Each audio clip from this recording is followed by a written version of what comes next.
Please rewind this cassette.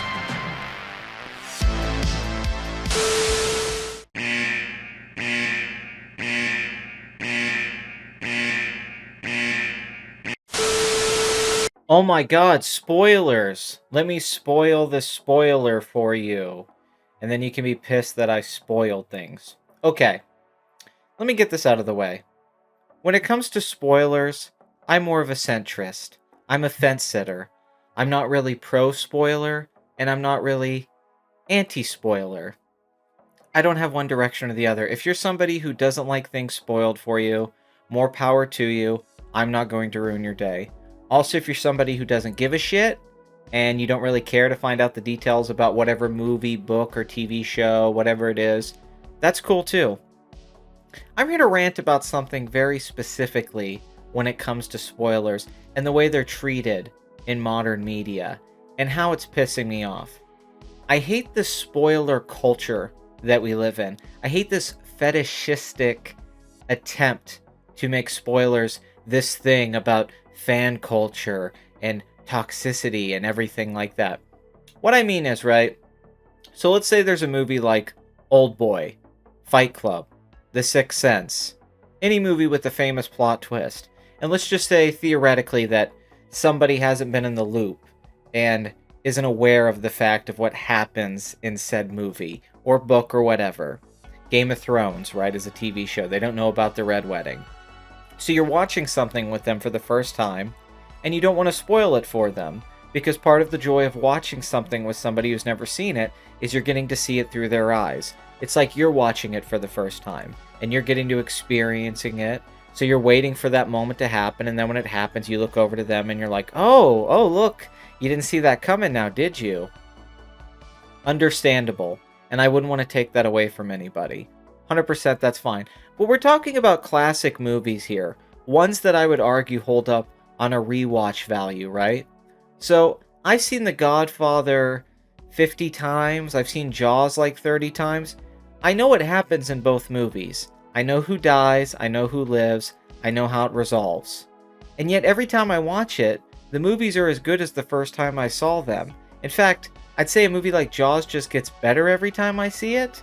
It like doesn't age in that way, it's richer every time, and like when the things happen that are supposed to be shocking, they're still like, get me involved in the story and what's happening. It's not like I'm like, oh, I wish I didn't know this, now I can't enjoy it. So I would say that's a test right there, that like great movies can be rewatched, and every time you watch them, it can at least evoke that experience that you got the first time, right? But when it comes to modern movies and the way that everyone's so obsessed with no spoilers, what fucking movie in the last 5 years, except for very few exceptions, really needed a spoiler warning or for somebody to go out of their way to not spoil it? The way that people who make these video essays talk about Marvel films, and they're like, I don't want to spoil this. I don't want to spoil Shang-Chi for you or Black Widow. If you can't predict how those movies are going to play out from like the first trailer, not even the first part of the movie, the first trailer, if you don't know how that movie's going to play out, you're either stupid or you've never seen any movie before, or you just don't know how these formulas work. And yet you'll get so hung up on fucking spoilers. I mean, recently I started seeing all these social media headlines from a studio, the one that released Sonic the Hedgehog 2, and they have all this stuff with Knuckles and Sonic and Tails telling people not to spoil the movie. Don't spoil the movie, bro.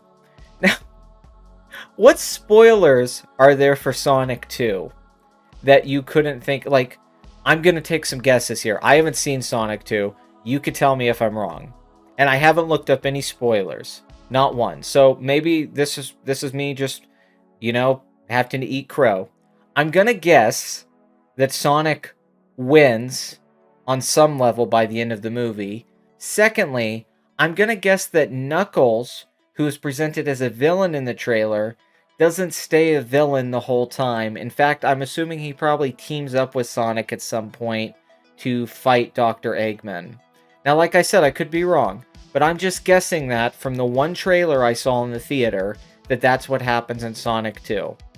Now, even if that didn't happen, I can't believe that there's some crazy plot twist that if it got spoiled, it would ruin the experience of watching Sonic 2. So when these studios promote this like no spoiler thing, one, it feels like they're trying to like be in with the fans and the Reddit crowd and be like, hey, listen, we're cool, we get it, you guys don't like spoilers. We're film lovers too, man. Mad respect, bro. And two, they're trying to present it as that their movies are so interesting that there would be no reason for you to read anything about it online or to talk about it on social media. You need to get your ass in a theater and you need to watch that movie because this story is so great, these characters are so compelling, this world is so vast and complex and interesting that why would you want that to be spoiled? I mean, you have to go see it and get that experience. Why would you want Morbius to be spoiled for you? And then you see cast members in interviews do this stuff like, hey, no spoilers. Oh, Tom Holland keeps spoiling the Marvel movies. So let's go back to Infinity War. Now, I feel like everybody predicted for months that Thanos was going to snap at the end because he snaps in the fucking comics, and everybody knew this who was on the internet, and that they were going to, get rid of half of the MCU catalog, half of the ensemble by the snap. Now, let's say you didn't want that spoiled for you. By the time Endgame came around and people were like, no spoilers, I'm sitting there thinking to myself, there's no way that you believe that they're going to keep Spider-Man, Black Panther, and all these other characters that are huge IPs dead. It's impossible. You 100% know they're going to bring those characters back at the end. And then when they reveal that they're using time travel in the trailers, you could just assume that with time travel, they're somehow going to reverse what happened with Thanos and bring the characters back. Anyone could predict this. But still, if you talked about this, no spoilers, man. I don't want that to be ruined to me. So it's not like somebody's spoiling the on the left. They're just spoiling some obvious story thing. And beyond that, everything gets leaked nowadays, right? So like every television show and every movie that's come out in the last several years, pretty much a few months before they get released, there's already like a full plot leak online. I remember the Last Jedi leaks and reading them and thinking, well, there's no way this shit isn't true. Like, that this shit's true. There's no way that like Leia flies in space. There's no way that Luke throws a lightsaber over his shoulder. This all sounds ridiculous. Rian Johnson's not going to do that. Then I saw it in the theater and it's true. All of it. And I thought to myself, even if I hadn't been spoiled on this, if I didn't go in expecting it, because I was like reverse spoiled, instead of going in thinking, oh, I wish I didn't know what was going to happen, I thought there's no way that stuff I read's actually going to happen. But if I'd went in not knowing it was going to happen, it wouldn't have made the movie better. I just would have been more pissed off and shocked. I'd have been like, holy crap, is this what's... I mean, as weird and confusing of an experience as Last Jedi was, that would have made it even more bizarre. Or the Red Wedding. Everyone was like, don't tell anybody about the Red Wedding. It's called the Red Wedding. And if you just watch every episode of Game of Thrones, it's the most obvious, overt setup thing. One of the most obvious things throughout the show. It's very clear what's going to happen. They just keep showing Robb Stark make all these mistakes, and you're like, yeah, obviously, everyone's going to die when they go to the phrase. And that's what happens, but people are still like, it's shocking. It's impactful, and it's rewatchable, like I talked about before. If a scene or a story is well executed, a spoiler will not ruin it. And people who claim otherwise are lying. They're lying. They're just like being narcissistic. They're acting like, no, that's not true. I had a different experience. That's fine that you had a different experience, and I'm all for it, but you're full of shit if you think that execution doesn't overcome surprise. Execution is the key. It is the first thing, and then the surprise is just like the icing on top of the cake that was the enjoyable experience. So you have these production companies, these studios, trying to, like I said, fetishize spoilers to get some kind of cred or to make this illusion that their movie's somehow more interesting than it is. You have video essayists and these annoying little like whiny bitches, these fanboys online who like to complain about any spoiler. Can you believe someone spoiled that in the Batman that the Riddler's the bad guy and Batman's the good guy, and there's some drama about the Wayne family even though that's all in the trailers?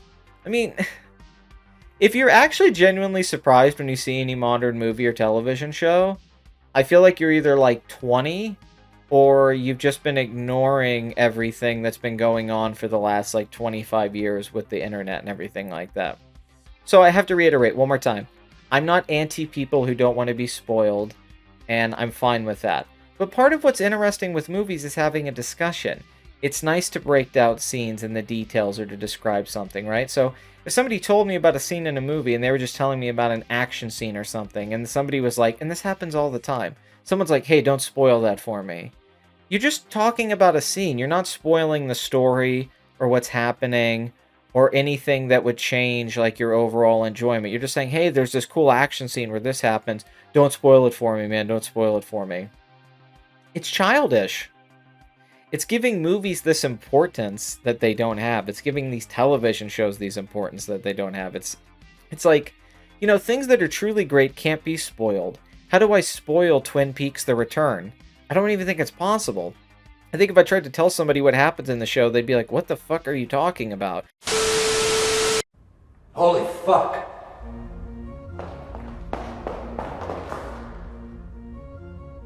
What's the meaning of this shit? You have to watch it to understand. The context is within itself. It's not something that can just be articulated by somebody. So that's truly transcendent art that is above spoiler. But the fact that you're acting like MCU movies, DC movies, a Fast and the Furious movie, or Sonic 2 somehow has something in it that cannot possibly be spoiled because it's going to ruin the experience for some fucking normie, then I'm sorry, I'm over it. I'm sick of the little spoiler flasher things in front of a video essay where someone's talking about a movie from 20 years ago. It's like, wow, you're going to spoil Empire Strikes Back? I wonder what you're going to spoil. Oh, wow, Darth Vader's Luke's father. Wow, thanks. Thank you for putting a spoiler warning up on this video essay you made. I'm glad that you did that. That makes me feel so much better now. And I get in arguments with friends about this all the time, and they're telling me, like, no, dude, you don't get an experience. But I've never heard a legitimately good argument about this whole modern spoiler thing. And once again, I'm not talking about a classic movie with a famous plot twist in it, or something that maybe somebody doesn't know about. That's different. I'm talking about just in general, the average television show or movie or what comes out, and the way that people are so obsessed with spoilers that you can't even begin to talk about something. Hey, I just saw this movie. Oh, cool, man. Tell me about it. All right, so I really like this part. Oh, no, you're spoiling it. It's just so aggravating. And I'm so over it. And I'm going to go the opposite direction. I'm going to spoil everything. Don't follow me on Twitter. Don't watch any video on this channel. Because if I'm talking about anything, I'm fucking spoiling it. And I'm about to give you the biggest spoiler of all. And you're not going to like it. At the end of your life, you die. Sorry. Maybe somebody should have told you that already. Bye.